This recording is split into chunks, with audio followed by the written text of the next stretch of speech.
Guinéennes, Guinéens, chers compatriotes, l'année 2020 a été marquée par la pandémie à Covid-19 qui n'a hélas pas épargné notre pays.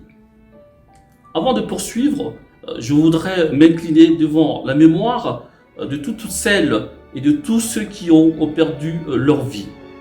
En outre, c'est avec un cœur meurtri que je constate que notre pays est aujourd'hui une nation déchirée et appauvrie par une mauvaise gouvernance qui s'est engagée à utiliser des forces disproportionnées à travers les terreurs judiciaires et les opérations policières illégales pour intimider, arrêter et emprisonner arbitrairement des responsables politiques dans notre pays, la Guinée. En effet, les enjeux démocratiques sont devenus synonymes de manipulation, de division et de haine ethnique organisée, encouragée et érigée par le pouvoir comme moyen de gouvernance. Un pouvoir qui reste indifférent à la situation de précarité et d'extrême pauvreté de notre population. Nous avons depuis une dizaine d'années un système éducatif défaillant, qui est une machine à fabriquer des chômages de masse, des hôpitaux mouroirs dans lesquels les soins sont pourtant payants.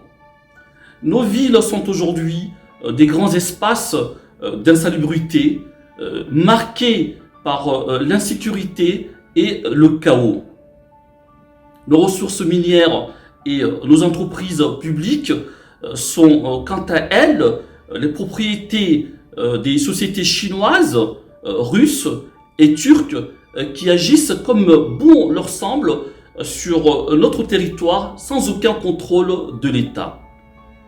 Des projets comme Anafik, Agnès et autres qui sont censés réduire notre misère sociale sont transformés en des sources d'enrichissement personnel des hauts fonctionnaires de l'État et des membres du gouvernement en toute impunité.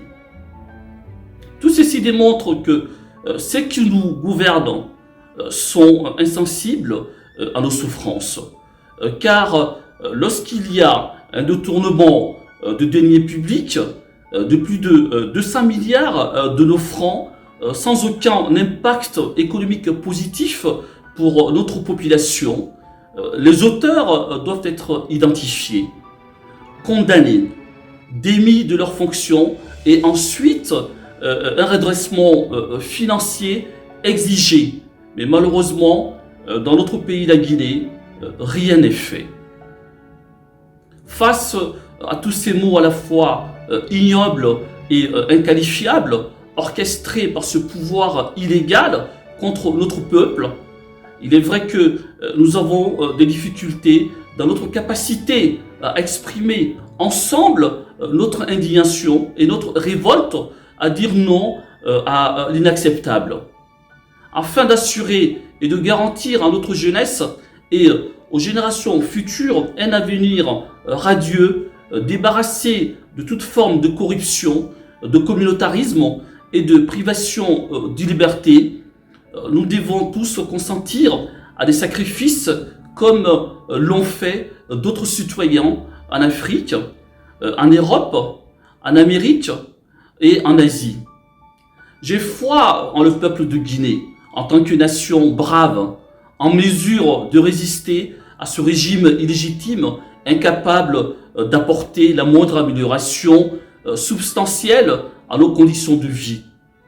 Pour finir, je présente mes sincères condoléances à toutes les familles endeuillées par les violences politiques. Je souhaite de prompts rétablissements aux blessés et j'exprime également toute ma solidarité aux prisonniers politiques et les rassure par ailleurs que nous ne les oublions pas. Et enfin, bonne et heureuse année 2021 à l'ensemble de mes concitoyens guinéens, où qu'ils se trouvent dans le monde. Vive la paix, vive l'unité nationale, Que Dieu bénisse et protège notre pays, la Guinée. Je vous remercie.